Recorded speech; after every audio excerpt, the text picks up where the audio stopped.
وسع لي مداركك شويه، وسع لي مداركك شويه عشان اشرح لك حاجه خطف كده. جس وات، اللي بيشد الترهل واللي بيكبر العضله هو تمارين المقاومه.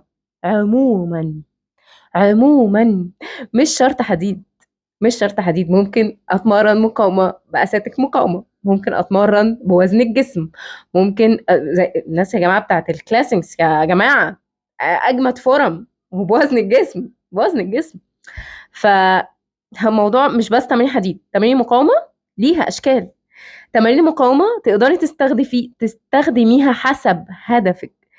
ممكن اتمرن في جيم واشيل اوزان، بس ستيل اكون بخدم هدفي، مش اي رص تمارين وخلاص. ومع طبعا اللي هيعرفني هو عارف ان انا مدربه في جيمات، يعني انا بشتغل في جيمات عادي جدا، وبمرن بنات في جيمات باوزان عادي جدا، وبخليهم يعتلوا في اوزان عادي جدا. انا شخصيا بتمرن اكتر من 12 ولا 13 14 سنه، يعني من 2000، من اواخر 2013 يعني، احسبوها انتوا.